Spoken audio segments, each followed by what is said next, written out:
नहमदुहु व नुसल्ली अला रसूलिहिल करीम अम्मा बाद फ़अऊज़ु बिल्लाहि मिनश्शैतानिर्रजीम बिस्मिल्लाहिर्रहमानिर्रहीम।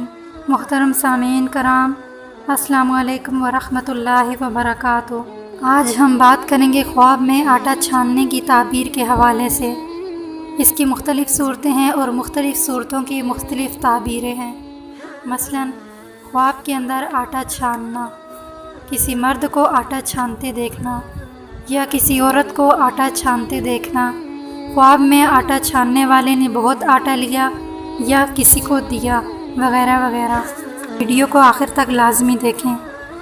और अगर आपने हमारे चैनल MF इस्लामिक एजुकेशन को सब्सक्राइब नहीं किया तो जल्दी से सब्सक्राइब कर लें और बेल आइकन को लाजमी प्रेस करें ताकि हमारी हर आने वाली नई वीडियो की अपडेट सबसे पहले आपको मिले।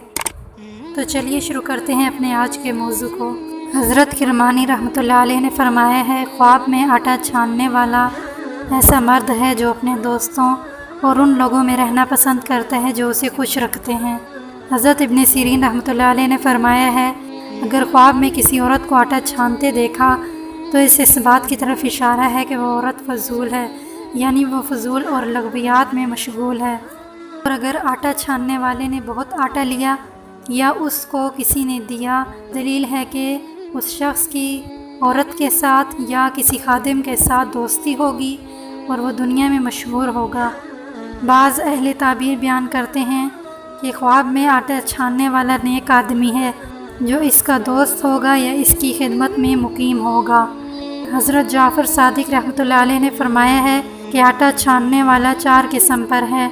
नंबर 1 नेक आदमी, नंबर 2 फजूल औरत, नंबर 3 खादिम, नंबर 4 थोड़ा नफ़ा। आज की इस वीडियो में इतना ही। अगर आपको आज की वीडियो अच्छी लगी हो तो मेरी वीडियो को लाइक और शेयर कीजिए। और अगर आप चैनल पर न्यू हैं या अभी तक हमारे चैनल को सब्सक्राइब नहीं किया तो जल्दी से चैनल को सब्सक्राइब करके बेल आइकन को प्रेस कर दें ताकि हमारी हर आने वाली नई वीडियो की अपडेट सबसे पहले आपको मिले। और अगर आप मज़ीद ख्वाब की ताबीर जानना चाहते हैं तो कमेंट कीजिए। इंशाल्लाह आपके कमेंट पर वीडियो बनाई जाएगी और आपके कमेंट का जवाब दिया जाएगा। अपना बहुत सारा ख्याल रखिए और मुझे भी दुआओं में याद रखिए। मिलते हैं नेक्स्ट वीडियो में, तब तक अल्लाह हाफिज़।